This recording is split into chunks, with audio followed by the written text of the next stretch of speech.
Abelia famoana malor soifua manuia fatonu tofa malor le soifua manuia malor lange ma o le ponga le ka ko YouTube sorry wa expensive ko suafa wa expensive ko suafa sorry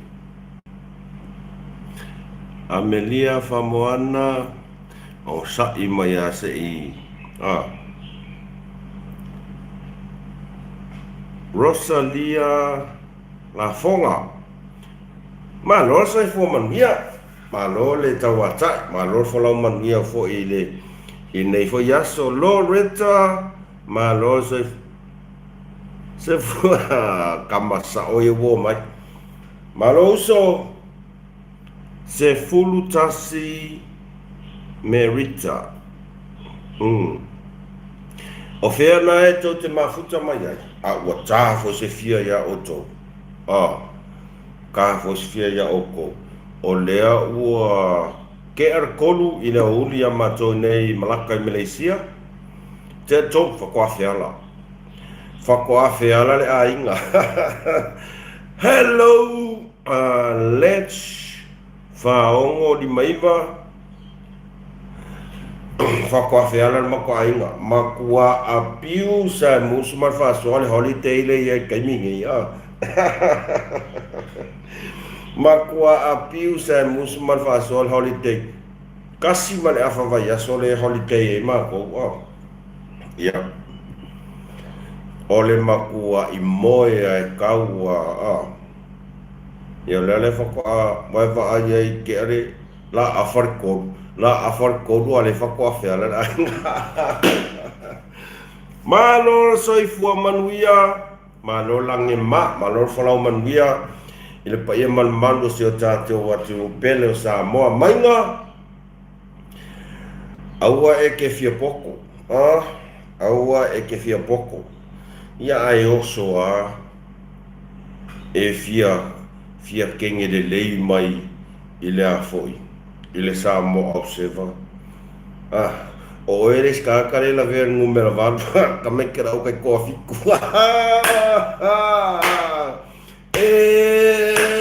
fano lelo to good life Anna Peletti maloso i foman via whaftairi mafuta mai nei foi vaenga o le uli mai Malaka i Malaysia e whataro whatu mosu mar whasoa Brisbane, Australia, yes!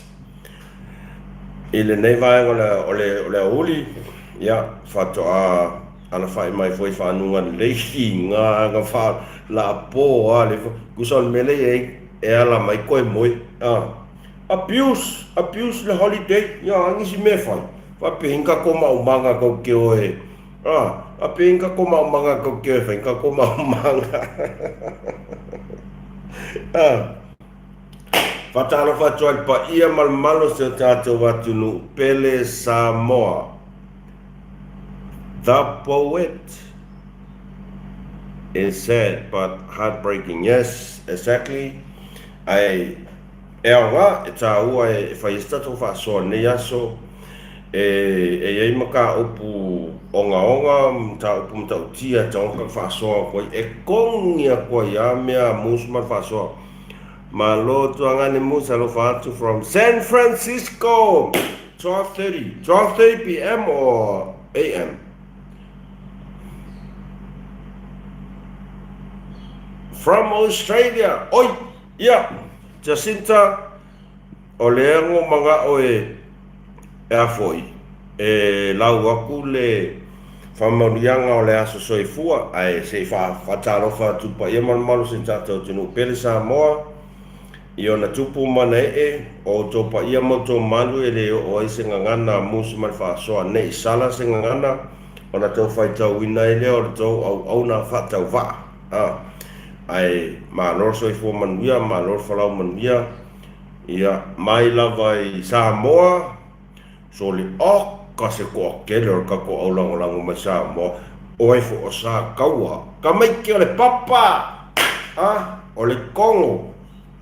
Ia maloso i fuamanuia e o foi tutuila ia Amerika Alaska. O kere koe fia vaai koe la kamale fai mai le kau whaalili me kia o fai mai. Sawe ai sau sa mangi ngei. Sawe ai sau sa mangi ngei Alaska vai ku au sa mangi. Ku au sa mangi. Ai maloso i fuamanuia alo fatele atu mo o tō umana tamama tina matua.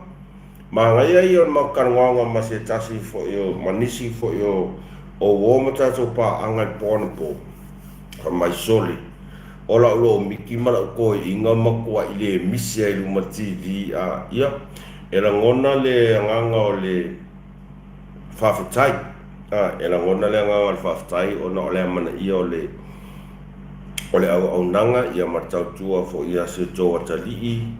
Malaysians usually use Malay, but sometimes they use English. Yeah.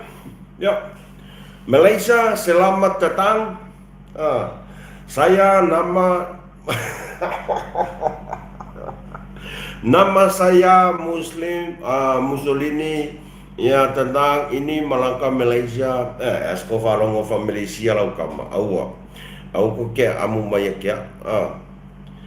E moa ona mamori atu ia whamanuianga o le aso soifua ia mai i se tuawhina ia Jacinta Vaitoe. Jacinta Vaitoe ele o maua le ia details o le mai o longa granddaughter ia today ia po ngafi ia to ailona sfulu male iwa tau sanga mai Melbourne i Australia. Jacinta Vaitoe vai lo ke fa mau au mai la no ka komia ia fa manuia atu ia la soifua se o granddaughter sulima tau sanga ia o kere lopo ngafi po ngei ia alo fale atua ma sana fa poponi tau sanga stele se o granddaughter ia uska se o le usika ia me piko sirinka alo stai me pitini taua ia fa stai fo ila man ia man o nanga ia male tautua asito tuangane Jacinta Vaitoe fa stai tele happy birthday ko mga o uso kuspes. Malaysians usually use Malay, but sometimes they use English. Yes. Sfulu marfitu tau sanga i tonu nei Malaysia. Na akol was fukau sanga ai okia fa Malaysia. Hello brother Moose, come on Sharks. Yes my man, Sharks 05.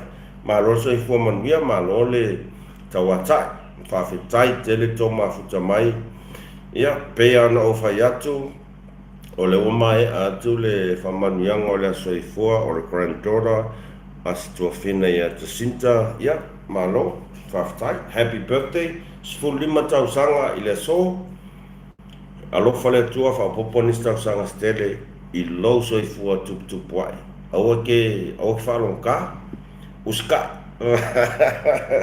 uska o le me piko sila pesa ka ko falonga ka ya soya alea e vaku ale ya Baia malu o le ainga salvi a tau sunga i whawhea ngainga tau langi malo le soi fumanuia malo le onosai malo tau atai ia e whatau waalawa si tau au auna ia mase au nanga ai e le te tai ngalu e kia u la o tau mangai e on makaronga ka po manisio momol a ve foi le nei a wanoa hapitoa e momoli e tua e lo faanga i le uso ia Ron Hellesau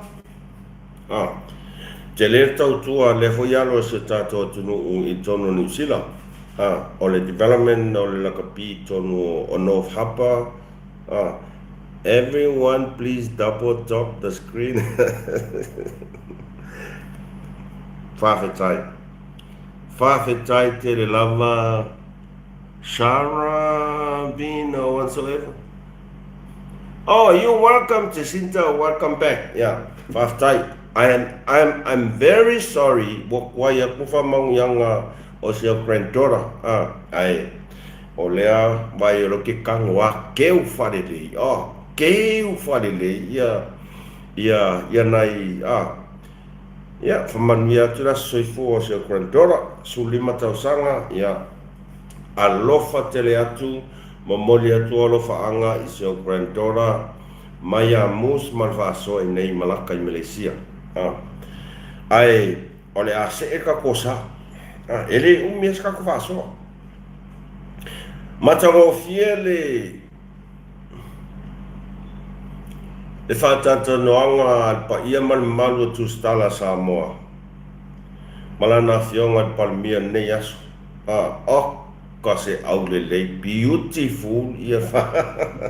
Oi, alofa aku no uso ya Ron Heleso, mana ia ta noanga na po, whawhetai tele mo apopo inga, whawhetai tele fo i lauti mai malau soani mai si o uso, i tau whainga vai, au lea ma futa tua i nei Malaysia, mana ia, tele le sao fo i o lea fo i alo lea tunu, i tūlanga o lea tina inga, o le ta alonga laka pi te tonu o North Hapa, ma ka ngofie. Ya, ngofo ngi koe mafau ya so yo ka ai ngai i ko ngafo fu. Fa koe fo. Ai ese ko ngafo fu o afo i. O mafuta mai ya. E maka ngofie ya. Lo ka olanga ko ngofo ngai ko ngafo fu ya. Ke o ke les ka ko kala.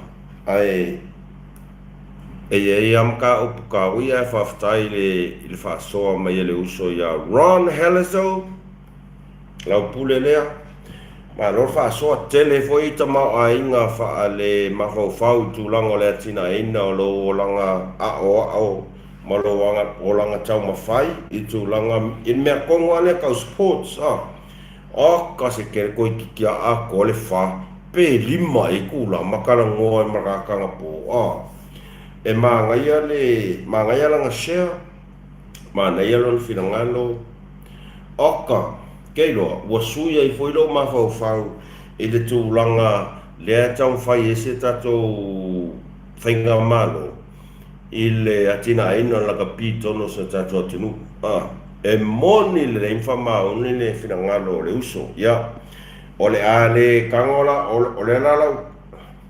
What language is it? Oh, this is Samoan. This is Samoan language. Now, this is Samoan, like Samoan from Malaysia. You know, I'm sorry. Why doesn't it sound like English? Yeah, definitely it's not English. It's a Samoan language. Sorry. Tata wo mai le tatu whasoa i le tūlanga o le whatata noanga malana fionga i le palemia i le nei aso. Ma ngai ia ma puai o maka koko ale lei. Matango fiefe sili a tustala. E kasi al kuskala e se lo fie ai. O te lei loa ia e se tau fina ngana. Awa, e kasi al kuskala e se lo fie ai. You know why? Because tusa lava pe iai tūlanga whaporkiki, but her commitment every time I attend i le whatata noanga mana fionga panmia. O si teine lea kele ia kalaka ko ia, you know, ese atangata mala tau finangan. Aus kenge lea mativitas. I highly respect her, ma o ke whaaloalo kele ilanga commitment every time e kele a ia lau vaenga ia so sola le fia karangoa ma lau ngawhianga palmia. Ai o le pesta lea palmia, ia si tina lea, ia o le tivitas, ma ngaya fo ia le whatinoina na fasili ma na ia na finangalo. I also mai lo markako kengi, lau friend. Also mai lo mala friend o le mea leka o le alualuai. O le alualuai e pingi mai anga mei kua. Nga sau lea whamakasala mo, ma pe sau pe fia whaalia long kau lui la fiango. Kasi ala ai body language, the language ila ai mai ngā vai ngā le mapungi o lo nguku pau ngā ola kala le whea kia ola kala le whea kia oi le oso mai yes kenge leo TV tasi whe mai oi na koa valu le ala so ala ngofo whakasi mai ngā ese le whaaloalo le awhionga i le pāle mio Samoa i le lātou wāwhianga iai ma le autustala Samoa i la ua ai o ke le iloa pe sa whai mua e se pāle mia e o ia kui le epa na auto si le lei a ingi fisiri whaarwa valea kuskala ia kui le epa e kasi a kala kui le epa. It's a stupid question. Aua ke whai mai koe ngā fisiri whaarwa valea whapenga, you know, even na o tau mori mau le lei i le whainga fisiri al whawhingelo mainga. Leo waku ma moli aku manga onga sa mo observa i tonu e whaatata noanga mrana fionga palmia. Mo ia. Ke lola o karasawa? Sole. O kere i ropara koe ngā kala e whai. O le meo ke whawhikai ai. O le meo ke whawhikai ai. O le tali mai ala na fionga i palmia. Matango whiara tali tūranga whaaloalo. E le whaalonga langu langa fionga palmia. Ki ngā ngonga i lo o le skakale le la vera o kei koa valu, kei koa fiku. O le sili whaabalvalea le ngā sau ma mai ngā whai mai. Alea, te whasta wala i lau fionga palmia ai i la o tausi sila i ai i le Samoa Observer. O ke ofo i le ngika ngaka i le ese whai ai. Mara sau whai mai koe ngā whasini wha vale valea whapenga. Ia, ka ilo i ese tau whina ngana. A o lau kala i e whaksoli. O ke ofo kakalo mai ngā le oso mai whai i koe ngā whasini whapengi. Who the hell is she as I will represent the Samoa Observer i le whaatata noanga mai whero ingara malanga whingol palmi. Mo ia lau kala. Who the hell is she as a Wi-Fi mai represent mai ia Samoa Observer? Ua lau i loa i Samoa a koa le ma whau. Ale Observer le iai kaiminge. Wale iai se anganga, wale ise ma whau o se tualalo mas whaaloalo. Wale ise anganga, ia, nā tā so whafonga o mai sau noanga la fionga palmi. Tālo whai i lana fionga. Lana fionga sa mataina mai le Samoa Observer. Ai lakur ngei whawhinge whai akur ngei whasini whaavarvalea whai mai. Whasta walo lau o fionga. Ai isi tūlanga fwoi le whamangalo le Samoa Observer. Soli, awe mo ina ukala, kere i loa se tōwhina ngalo. Ai lakur ngei ngaka o mai ngā. Anga whaapeo kuila epa ne pingi a koe whasini ar whingenia. E kasi akala kule epa. E le sau whi au ke sau ai fua whai mai mea Observer. You know, pe a kako whika whan ma whau iai. E le sau whi au. Ma o lau whisiri, e whaawar whalea. O le ale kani e le whionga palimia, kari i le tūlanga o le whaaloalo. Ai oso mai whai mai. Te whatau alo lau whionga palimia. I le tūlanga le Observer pe iese. Sole! Ia e whai aku le ma whau. E whai aku le ma whau. Ai o mai ngi ka ngaka whai mai koe ngā whesiri whawar. So, seri, mai ngā, aua. E ke o oere ka ngaka ngumera kasi. Ne o whai aku lau kala ia oere mai ngā. O oer ka ngaka ngumera kasi e ke alu whai mai au kuskusinga le ma whau whaasanga i le whionga i parimia. O fia o wa ai aku e sa whai mai lumai ngā se rua wheroa i marparimia.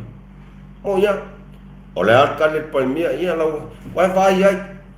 E iai se pale mia whapengei I Kongo Samoa.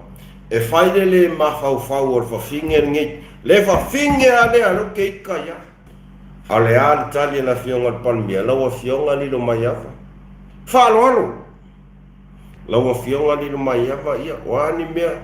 Mai vai. E whawhewhea o ngos. Alu whai vai ang kala le mawhauwhau lunga le Facebook. Alu fai ang kala le mawhauwhau lunga Facebook. O ke ofo nge whawhinge le ma. Ile, sole, e kaunga awal ko kuskala. E kaunga awal ko kuskala. O oval le mawhauwhau. A o le ma. E sau. Whawhesa nga I mana fionga la au le mani toa. A o iar ka ngaka ngume na kasi. Ile whai o upu le mawhauwhau. Ile fionga il palmi. Whaasanga kau, ile whai ngā malo. Ko si sila ia. Ai sau ma le whai, le ese whai, ai whai mai, every percent mai, ia sa mo opse, whai mai, pole a, te whātau wana lau whionga palimia. Sole, o iwa kaulo ai whapea sole, sa o a sole, ele anga le ulu. E whawewhea o a sau pise, o longa winga, o ka ngaka ngei, o le whaia uma mea ia kala leanga o whauwhanga loko leanga marka ngaka leo makai o le misio mo ia o mai whai ngei whauwhanga whapea mainga anu e le whai palimia pole asong whinga boi ia kau ma le whionga palimia ri e ongo sai le lako le ma whauwhau e o sai de la kole mawhauwhau, ai sau le whawhinge ne whai mai pe, te whatau ora lo whionga whamanga lula kuselu. Sole, o ke ofo ngei whawhinge, I le iai e songa whai ai e sau whai skala whapea, I luma o le whionga palimbia. Ka ilo iai sau tau whina ngalo, ta ilo iai I sau tau moli mau aku, I le oso mai. Ia, wa aina iai, oso mai lo mai ngawhai mai, ia, kere kauale whai o Iran ma, o ke longai awhia o mai ka kohi e sode. Sole a sere, mo inau kala whaak sole ngat ka mai kiki ale ia o ngai whai koe ngā whisini whapegi. Oso mai whai mai, e se awhianga o Samoa I le tūlanga rea. Kei lona kara sawa, ngō whakari kari a kasi ar kari la whionga le lau le mari e koa.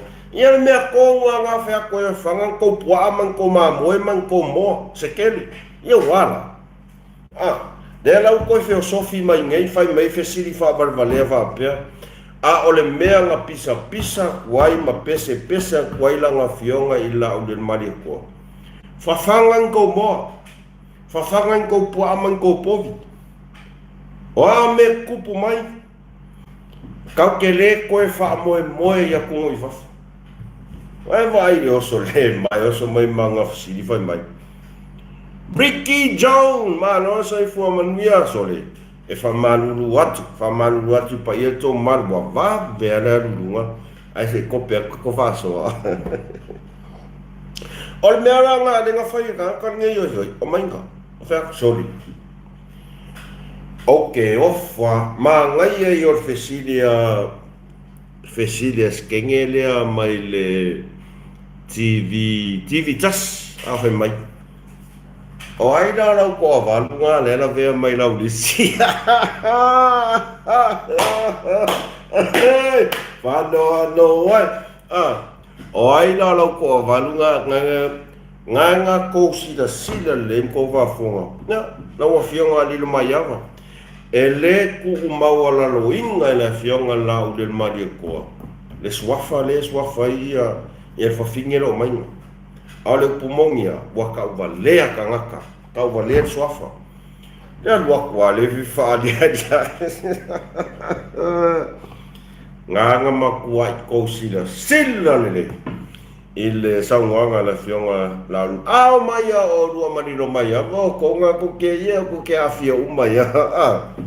You know, ka ngaka e mamao tō wha, kele yo maka upulilei sa wa so e tonu o le latina ina se tatotu. Ele yo o sa kala kuranga nga. Ele yo o sa kala kuranga nga. Paule mea whawhetai o leo tatou silsilam tatou mani mau atu i le awhionga parimia ai. E mamau lana sila sila.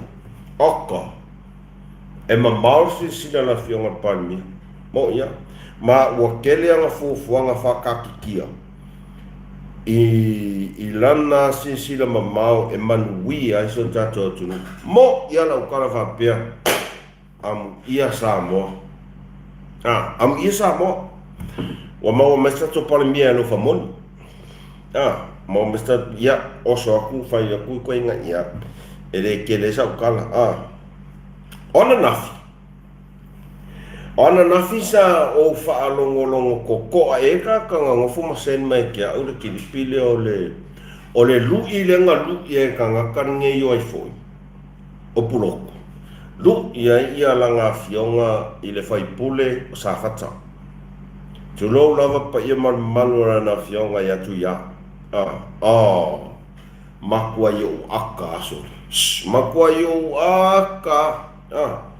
Wa yele meanga ka ole waika ka malo puroku ele kongia kwa nga fesili ka faleanga ya tu ya kali maya la fianga ya tu ya e kali maya ile mea lai kongolongoro wa ka ma fai ka lo puroku e faleanga le se fulmurianga mangkua foi ole kala ka lo puroku le nga fai lenga ia kua ia ila fionga ale la aulial mali kua o la aulial mali kua lenga faia le fofuanga lea nga e avenga le lua afe i le tumalo au le valu afe e ave e vai matanga luenga le tumalo ele i ai se me vape nga la aulinga faia o inga faia o fia me o te langona laiko ke moni mauma ya o inga faia o fia me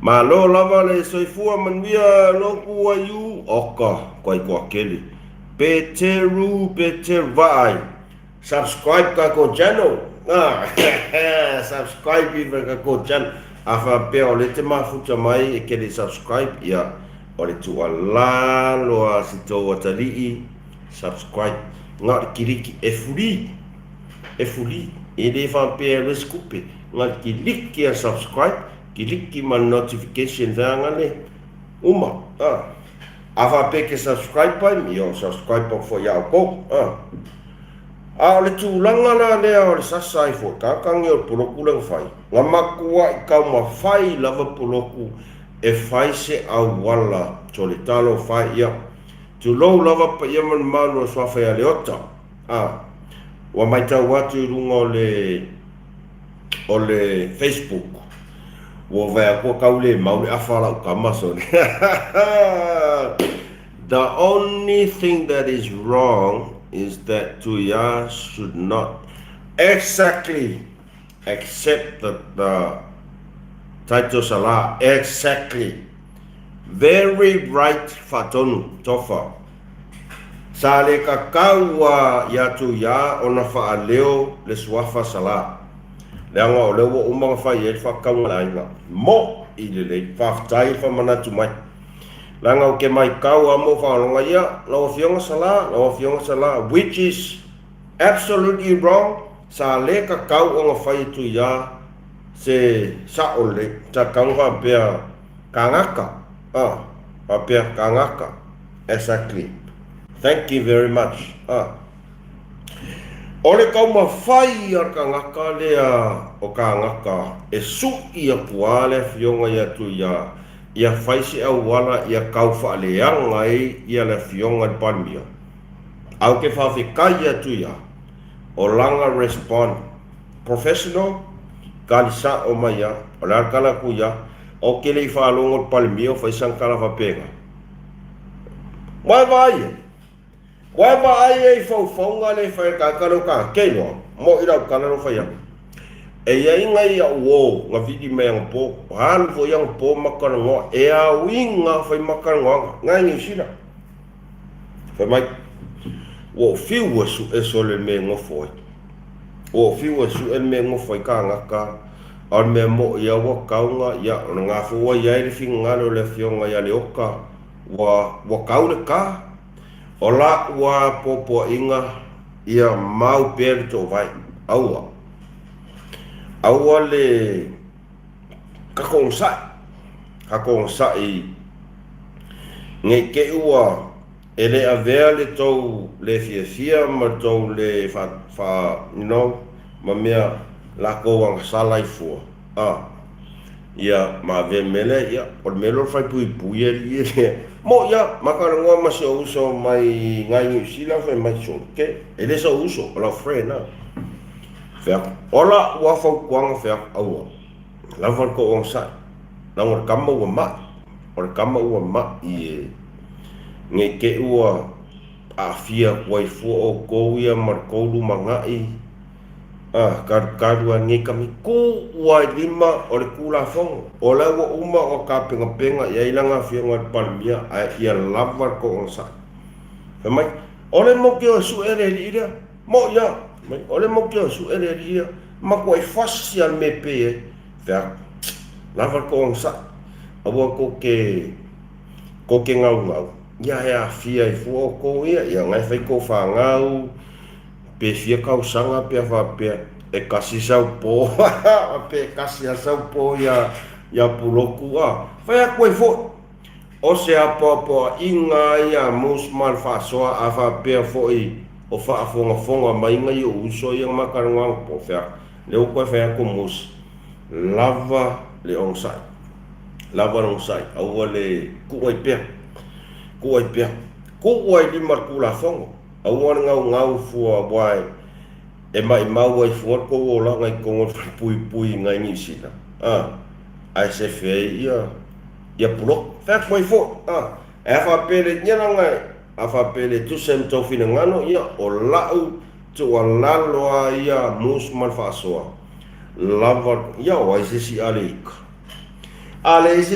ko ngo foma ai va ai sa wali ngai mar nga fa mai wa pe wa kensi la fionga fai puli that doesn't make sense la fionga fai puli ai fa yak ko fai puli o ke le fa longo o sa no la fionga par mia il mere o ke le fa longo sa no la fionga par mia ai oso mar malo fa mai olo na wingala wa misi oile sa unanga palmena fai kau ma fai ngai kangaka e momongo aku anga me pepelo e fa leanga kamali anga la fionga le ile fai puli mo ya kas ya kala fai puli o ke le fa longo sa ngole fionga palmia kalo fai ila ua ia mwa pia talo fai la fionga fai pule o lo tau tala la vaia ila mi tonu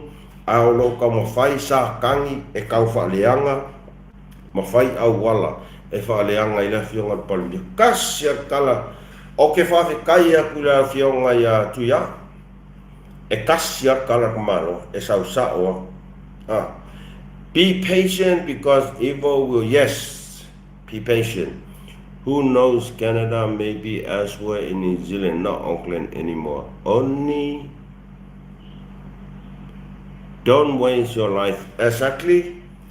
Ola foi tu ala lo lea sa faya tu ia ava pe o koe fa fonga mai ngai au friends. Mo ia langa wat e a winga le lea ngai o faya makarangonga ngai uso ngai friend i ngai ni sila foi mai. Feel so kasiala o kala fe bai o so aua le mai mau a fualo kaimi pawal me fa kai o ka ko ku i limo tu la fono aua le avenga mea o le mai mau i fualo kaimi ia o sia fa na o sia to lua mo vai ai ile fa kua male pa poa ia ko ka mai kikia e ka kuingi e ava vau ka pea ka fia mau waku inga ia ai pingiso but behind the scene ai lo loko fa pea ka ko ma fau foi ile tato po la fo le puipuinga foi tātou. Au foi kakau ngau whapea o kapu. Langa, o le skaili le sasa mai puro. O le mea kau o le desperation. Wa desperate na kamalo o le aiso ma fau wola ko kasi. Awal wako akusa o le melo vai wa malia puro wa lu puipui. Ai le kai se mau ala whapea. Ne ora wali ai oi fo. Oli mongi masa ile le so mai ha. Wa so mai. A fa koi fo. Fa koi fo. O ke fa ve kai ai le fai pule. O sa fata. Ilonga, ilonga tofa mamau. Ngai ka kali malu o le sawar kau fa le ngare nga fai. O ke la ngonga nga mo ko si le ngoka o ku no Facebook. What could kali el fai pule? I also mark maro. That's nonsense. It doesn't make sense to me. O fa, oi, fefe e ya pulo. Mo ya mo fa, oi, fefe e ya pulo. Lea waika ka maloa wale kau le mele nga mga oi. Ai sea ese a fai ai o kanga oi makaka kau fawadia. Ya male fionga fai pule pingi sa o kwa. Langa lenga kau mafai ai fai se meri kau faleanga ia. Ia oi nga fai kala o puloku nga fai kala fai mai. Ia ola auler malia ko lenga fo. Lenga fai kala ngale lua milionga. Ngale 2 milionga ave ya safak.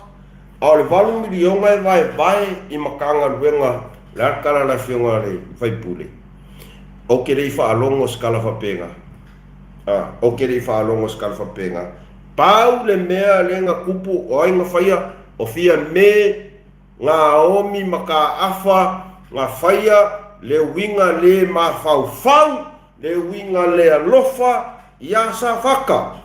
Ai kuwa ele fionga le palmi. Kuwa sunga ya la ule maliko. O inga faya kalanga. O fia me. O ai foi le ingo. Lau kimia. 2 milionga ave ya safaka. Al 2 milionga o e fai fufuanga al malo. Ko si sila sa moa. O lea nga fa mangingo le fionga al palmia ngi sila. O le se 2 milionga ya. Lea foi nga sa ungo ai langa fionga al pal le fai pule. O ai foi safaka. O le se 2 milionga ya o se 2 milionga a safaka. Lea nga fa mangingo fai mai ia. O le o mai anga nga sa no le fionga al palmia. O ai nga suia il faiunga o le sisunga ile la auli ale mali toa. Nga sui el sisunga ile la auli mali toa. Mangkua fo ili whakarkonga nga le nga saungoa mayala nga fionga minskau kupi. Le kakopuling sesi. Ana Rosa Molio. Le ai. O le kupi ai o le kupi sa whaka. O se 2 milionga e anu uma ya sa whaka. Ele fa pe e 2 milion no. Nga makua i fai ar kai minga aku kong ale alme nga fai fia me 2 milionga sa whaka 2 milionga e vai i makanga ruenga kai kasi le kuma fai nga pi o nga lan me nga fa sao e langa fionga i le palmia nako no ale nga sa ngoa ya le sunga le na fionga fai pule sa whaka. O ke rei whaalongo skala whapenga. Paule mea lo ke whaalongo ai sau noanga la fionga i palmia. O le se 2 milionga aia. O le se 2 milionga a sa whaka. Au ke rei whaalongo se kala i langa fionga i palmia. E 2 milionga sa whaka e 2 milionga. No. Ai kau mawhai aka ngaka ngei o poroku. E su sofa kua makau mawhai e whaise mea e whaaleanga ai. Le fionga ile palmia. Ko sin sila ya sapo. Ia walakar kaim. Ila ua ia va ai walakar kaim os kako kamo prots. Lau kamo pong yang wong.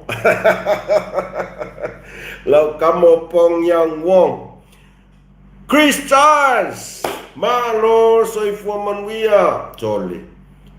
Fia mi, ai senis. Ese voi sau ala ukamo koe sai ngai pori. Fa tolu tofa. No one must be tempted by the sin of yes. Sa olek mana ya tofi ngano. Ole tulanga na le o kako nga o to mal mawina ia ele oso ko foi ka ngi ai fo. O mai ole meo ke o foi le mang e fa fingi. La ka o fa fingi e ni kinki ki mo mimi. Kama immense. Ok, o fo le ma. Le la ku fa yanga sidi fa ba le va pela nga fionga mali ila le maniko. O nga ia kanga kalu fai kuskusinga. Fai kuskusinga le ma fa mai lunga Facebook. Fai kwela ukala. Sole o ngai ka ngaka fa pe ngai sole. Esa o el kala ve ngani ta inoi. Fai kwai fo. Fai kwai fo. Ole tau mawhainga lea e tātou te moli mawina jono tātou aia ai mai se lava tu aia lava nei tātou tangata anu a tātou lea ea fo'i ai tau malele tātou lea ai tau malele atui i so se tu e fio lea tunu i la tātou mai tau ma la tātou moli mau aia i le tau mawhainga ala na susunga i le lau le male toa. Pola na fionga panmia. Marka peneta. E whai mea i le amia tonu. Mo wha sao uma mea awari i anga whai. Nanga o ke moli maua i le kaimi saku la i mai ai kule epa. Vea ma tata i fono o laka pisa mo o te moli maua nga makara ngoaila anga po masi tama ia po si uso fo ia Ron Halliso te lelo na sao le atina ina laka pitonu o no hapa ma ngai o langa fasoa ma ngai langa fasoa ma nai le fasoa ina mai rona mala malamba i au wala e te tau o na matua i koe wha mausa li ai le koe sau lunga kako mausa mo koe sau lunga kako mausa mo e le tele sau tala i ranga recommendation malona fina ngalo i le tūlanga e te tau o na maa ngai yeso ua whapea ma naya o onga ia o maua mai le uso ia Ron Halliso oka mo e faisi e matua ia siuso matua siuso e ma naya langa popo inga nga proposal anga ne fa mai e mai langa recommendation e kia o mai e na mera fifa kia oi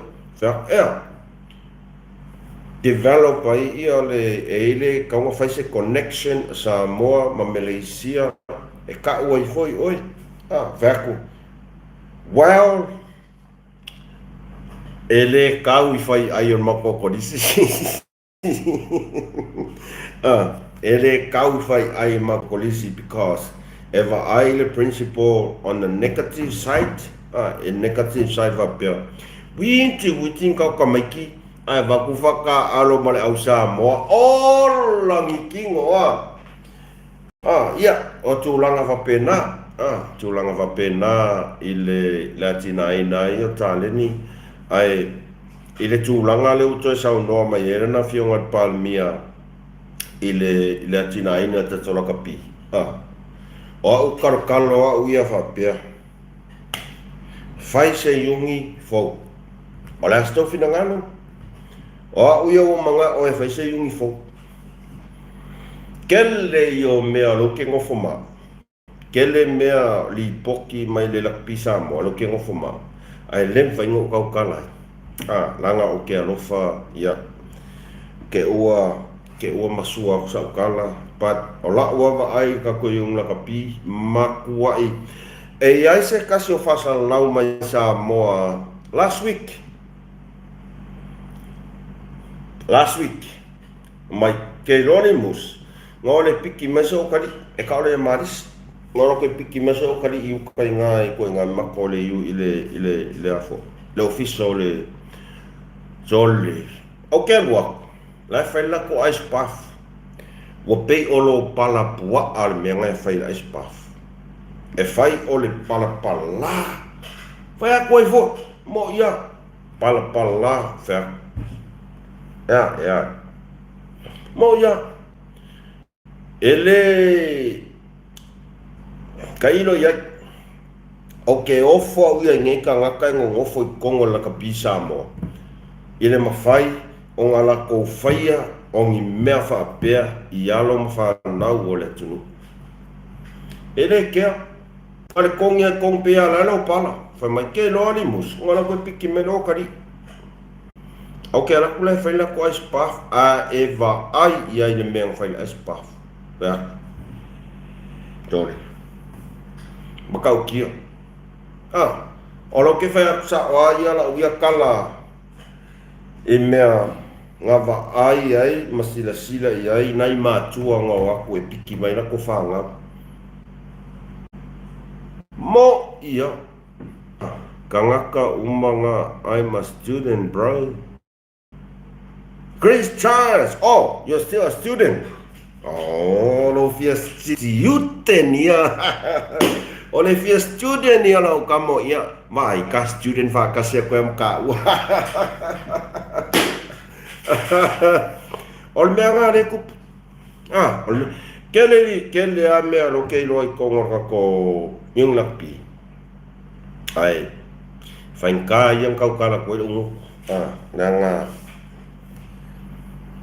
se ai as kai se ai la se kai mi e pingia kwai ya o wa ya malo loko ko kalo sia ai a ese to fa elana fiong al palmia ko e fais ka ko yung ifo o me mama uma ia nga o mea mamai uma ia ua bole koe anga aua ka koe pispisia kia inga lak pisa mo fais ka koe yung laka pifo Salmon Rugby Union koe wha fo I mai kako kat ka sa kaulo sa tauro ole wha vai le tua Samoa koe wha fo I mai lea fuena ma ua e se tasi o fesili nisa tusala matango fia ia e resa o kala matango fia ia silin fina ngalo tustala e tusai mafufuanga lakpisa mo ala kala la fionga palmia kilia mala walira ale ai afa aulu di ko lako ole waska pengar fenga malo e fai kako yung lakpifo o ke kakalo a uia pingin kako yung lakpifo mo iya pingin kako yung lakpifo koe fa fo I man kako loko ngami mika sa mo ole a fa vai le tua sa mo kia inga ke wila e ainga ke wila e ainga ke wila no fa online e ainga ke wila fa koe fo ole a sto fina ngalo fa koe fo don't worry the new union of Samoa is here yes Punau Tala yes nga ave foi la ke no ma dia no ai si anga po ai si pupula o fa ona sa si la yai lau sunga Ron Halaso ona sa si la yai latina ka ko ko pile yai tato va ai full lima o le tato fitu ba mo I la kala e sui lo le yung la kapia Samoa Rugby Union o palai do kai kofi mo ia o palai loa o ke finau o ke alu whaia o kai koa fiku o lau you know my o lau dream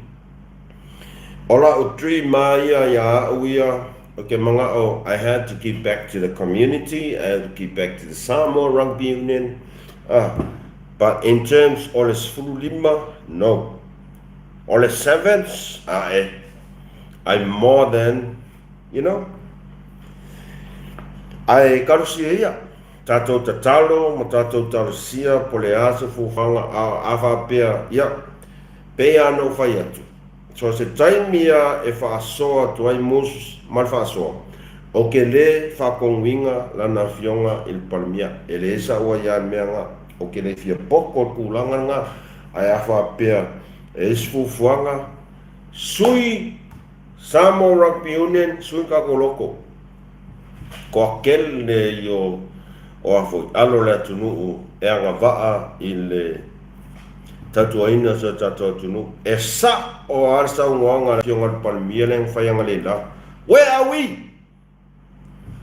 Where are we? We are nowhere to be seen. We are nowhere to be seen.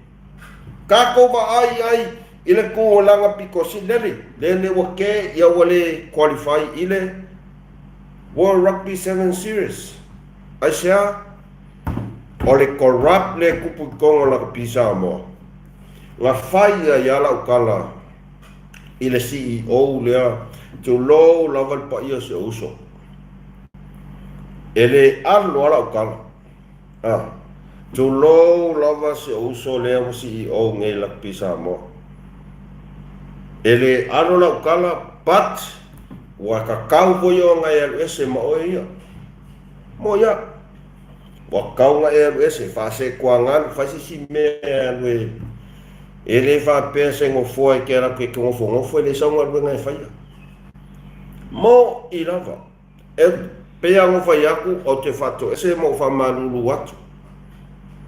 Ai e fa sa o kwala o kala langa o loke loa ka ke masangi. O le tatou mafutanga e le kai ia e o foi i le sunga i le whaia onga tatou fitu lana fionga ia matamua leanga o le kaliki o lo kama i mea kaula kapi whawhai lele mai si o kama o la ua kala whaku i le CEO whase kuangan la paranga a e loe ke le mawhaia ngaruenga arwese mo ia lau kala o ke le whapeo whai aku whapeo ke la ku ki CEO you know o ke le whapeo whai aku whapeo ke la ku CEO no o ke alofa le uso ma o ke mamlama le uso you know very much you know ele le kere fo in ma ko fa inga wo ma le uso ai fa ya ku sa o a mus mal fa so kai minge wa ka wa ese mo yo a ese suises ele se ngo fo fa ka va valer ka ko ai ele se ngo fo fa ka va valer ka ko ai nga la ko su engi me e ke ka kua ile akungu e ke kau kua i le akungu mo se le lei o le akungu. Ai le whape ke loa koe su e ngiau me ngā, no. Pei ango whai aku ki ngaka ko masangi, wawa laka ka ko mawhakanga, e o si o kama, a le wawhai aku sa orkala mus mal whasoa, alwese. Lava ngā. Awe rawa ngoses, ka ngake mawhaia ngaruenga. Au ke whako ese aku mo whamarulu aku. Ke o ka kau ia pia ka mi kena ko sa mo e ngofo makongi os popolia ke o ngofo makongi os popolia ke ia fai mai pingi ro le ri ngale o fo fai o kala no I'm talking straight up pai sa o kala o le me kau o nga fai ka ko pe a ka ko si la fiele ele mangiera ko mo ya a ko loa a vai a kwa e o ki rau kau kua kau se vai a mai se si e ma whaia ngaruenga ko a kele ka ngaka o le akungu ele o ke ngaka Samoa le mea lea ke kakalo ko ia I langa fionga I le palemia sui le kako yungi la kapi nanga isea o mea o le koko kako fiola e aka ko o le mea lea o lea o le au o kako mang Samoa ele ia masesi ele fia mang Samoa ele sesi ele fia mang singa kako va ai le atina ele wa sau ai le ko kele o ngai kolisi kele au kengi nai te mai ta nai whanau teni nanga loke mai kau kwa o le sau ia le ko kangi ia le sau ai I le atina aina o laka pi I whanau teni e makau kia ai a sau ai o ki kongi I ele se me mau o la ua kua lalo o ese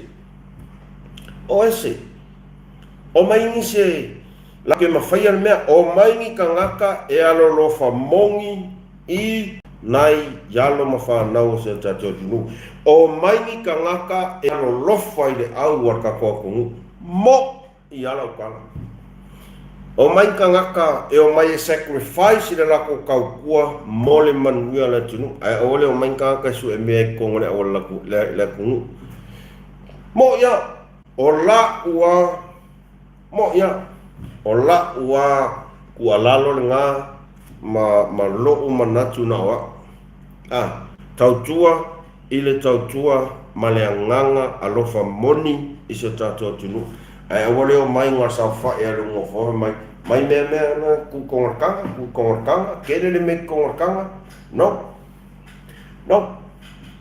e do le mea ngai laku ai e kere ia laku e fu e lau kanga ngai laku e kia e laku mo ia ngai laku e kia e alo mawhanau o le tunu mea leo ke whai aku ai ka ngaka sao lako sao lako la ngona le tūlanga lea o le ka eio fōringa mamaka ngau I ponga aipi kau kuala kungu kaka kongwanga e kaunga aku e pini ma leia whasoa se uso ia Ron Halizo mai ia o le fionga ia naifo George Latu ia a tonu e ma leia foilona tu maua I pe tono le tu maua I pe tono le una pia Samoa o ka ngaka uma ngai ko kou I ngā no kia I ese uma just let them go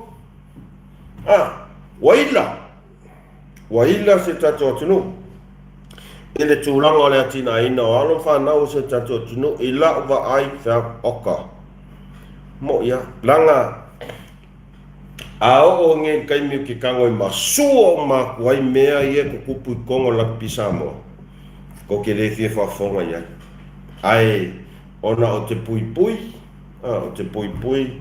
langa nga whaalongo ai o karinga kau ia ke ua sopo sau kala ngai ku a ole mea le kupu I kongu ole laka pi Samoa whaikengi porkiki alakua le si whako alakua ngafi ke ia wadu runga lang kulanga ai le isi kau kua mo ia alakua le si kengi a kuma I ke ia wo o lunga ai le ai se kau kua nga whai le kungu mo ia olo ke ngofo ama mea ia ngofo alononga ole mea ia tako sole ma no soy for mania se uso I'm sorry for the rugby going to Posingi, but there's no shame. Malo Takap, welcome back. Nice to see you again, my brother. Yeah. O tūlangan na. O le tūlangan na. O lo ke ngofo mo mawhau pe iai se kaimi o la o kango loa e makua isa saa o maku meanga meleku. But I don't think I will. Esiliale, just keeping to myself.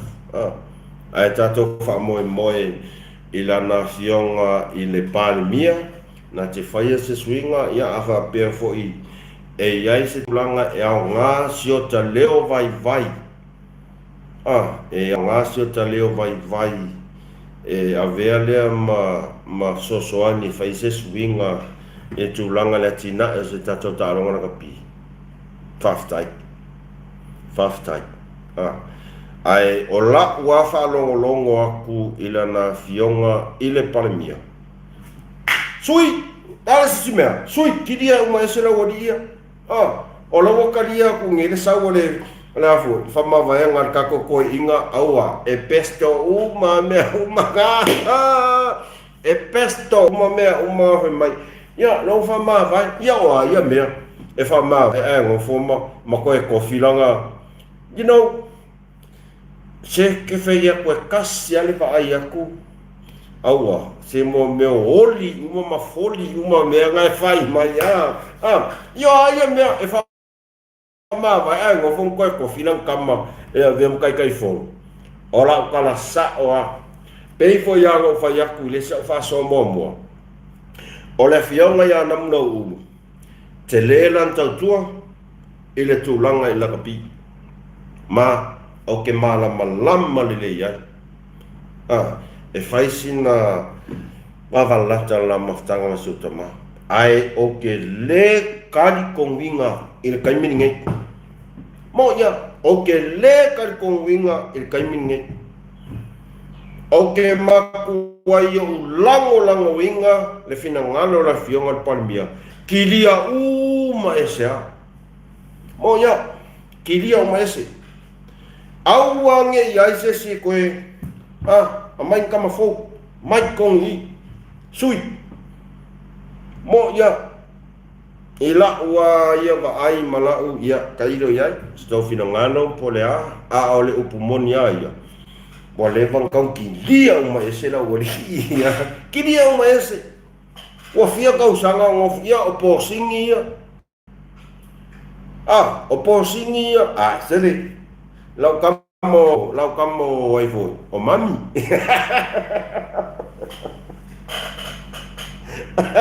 lau kamo mami ya ver waifu lau kamo mami oke le no pola la ngam le fai kong le yung la ka pia samo e kau karaku mai ala na fionga ya tikta fo e kau karaku mai la ngatele lan tau tua e tu sai mai fo sa fa ya onga au posing so e sa fai kongi ola lau kamo oi foi le ngo le fai ngoi o mami ken ki lau kamo mami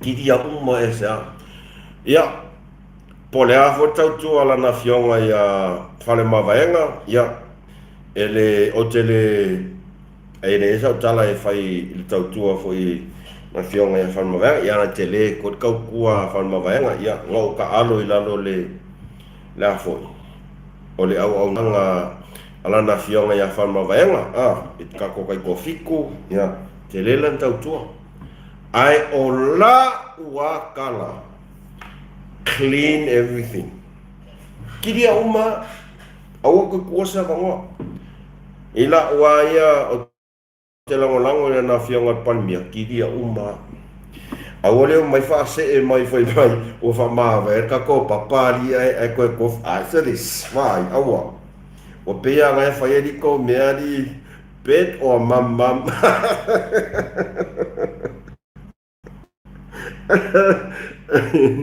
Fa koi fo ya peto mama fa koi fo sali ya o tu langa va pena ma ngai ai o forsanga la fionga palmia en sa nonga tu langa o swing le la china la kapi o wa ya la karsa o ma ko i ofiesia e kakau o aua nge i e te tauan mumuri tai na fionga palmielan sa noanga le ngofai ai kaka e whaale kong o le a sui uma le yung lakpifo Samo Rugby Union mai do marka ko kambang man biang e dei mas ka ko menga mau lea la fo ke wila fa ko fo ya ai pule lava la fionga palmiera na fato fala inga ya ato no fa ya nga se leo o le fa fia le pe sa ora kama le ale lo pe va pe palmia sorry ora ma kwa fia poco la kiki de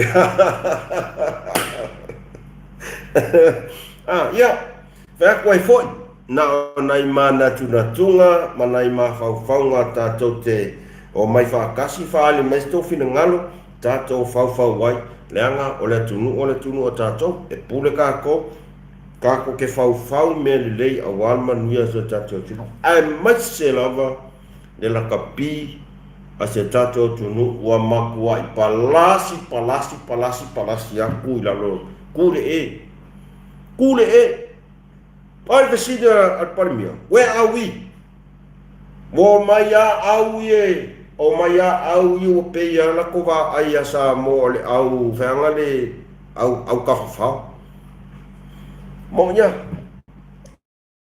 ele le tamaiti ele le ia su ngai fa ya onga ai e mala malaya le ka ko o la u va ai nga ele le ia na yalo fa na o se tatu nu benga o le kelea o la ua kana le whaiaku po le a se tamo whainga alo whanau se tato tunu po kai ko fiku po kai ko sulima e le mai maua sa ukala whaapea kaya tulou lava kaya ka maiki kaya whaia onga no i la uwa ai talo whaina i alo whanau se tato tunu talo whaina usunga whaia onga matopu lenga po le a le mea le malosi na e tau te tau ma whai ai au wale au arkakungu akokungu e mala malaya mo ya e mala malaya sui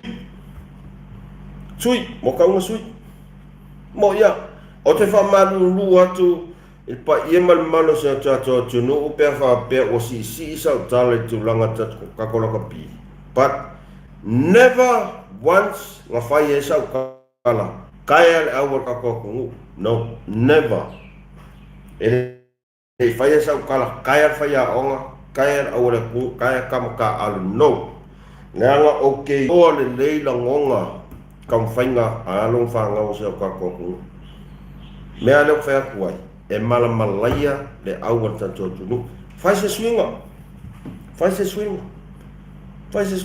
nya antono nawa e fina ngalo la fionga palmia fase swinga ai aua nge ia se fina ngalo po se manatu stangata sa mo e sa fai mai kwa ko kaya kele langa ko kele le ka alo mala ole do se mea yo mai fai mai kala ku wa ngai kamaka alo fai mai kaya sui fai a onga sui da ola wa ai e malamalaya ila wa ai talo fai alo fa na o se tato tunu ele lato tau ma fai ele ai se kamai kiki mangu sa moa e alu ku kongol malai ai le ma fau ilo nga kungu mo ya or kai mi e ke ku ai kongol malai e ke kan mo ya e ke kan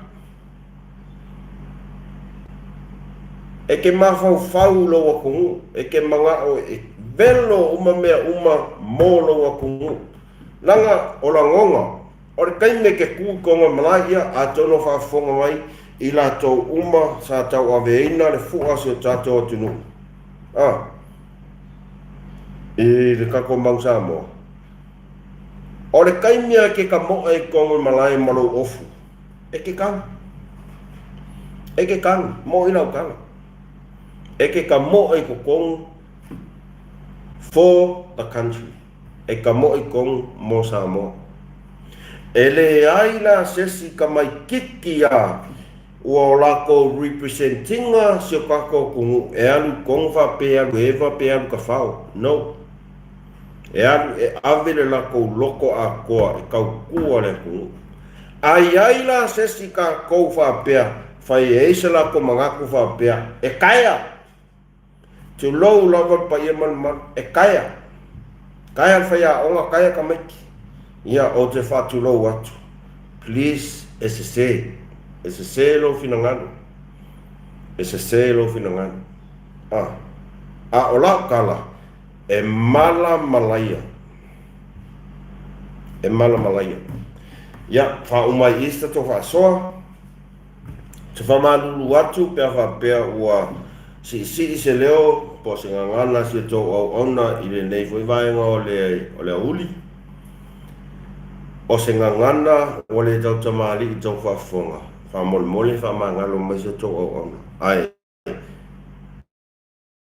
ai lava e fa soa atu se la ngona awa fo ia pe ka ua pele ai o la o tau fa masinonga e fai lava ai tau fa tau ai ka mangalo se leo ka mangalo au nana au nganga sko kali na i tatu ta mama tina matua o le akau fai ko fa ma dia kun me ka ka dia ili o fa ku foi ele skuskala o la fai ol ka ka dia subscribe il kako channel tata toi fe loai po le aso taiao wa fuli va solo a ko le me wa kuai nga velo ku ka ko me lunga nga le fo fe le ai nga fa ko fe ala ai nga apiu sale a vo le holiday o sal me le fa sa nga le pau wa le me velo li mai lunga uma ne la ko fe ala ya no mono la ko e un singa kofe ya singa mano lo subscribe, like, share, subscribe kako channel. Oi, wangalo ya usul, wangalo ya ule mka upure. Ya, se tato tan noa ila sa tae o langa o lewa, waya tua, ke malikula, ai. Like, share, subscribe kako channel. Kako whiroa ila sa tae o. Momoli te le atu alo whaanga mo outou umalawa whawhitai i la outou langolango. Ele ya se manguia ya mus man fa so Paulo mea o le fa fetai teri makase le ya family si ala kama teri makase and selamat hari raya man via telefon mana tuina ole aso ole ana pongi au musalemi in nei foi vai aso ya, oi foi tatou au sa mo pa foi fa pe musalemi ya selamat hari raya from Malacca, Malaysia. Mus malfaso like, share, subscribe. Bye bye. Alofa te atu mo o tau malava fa soifua.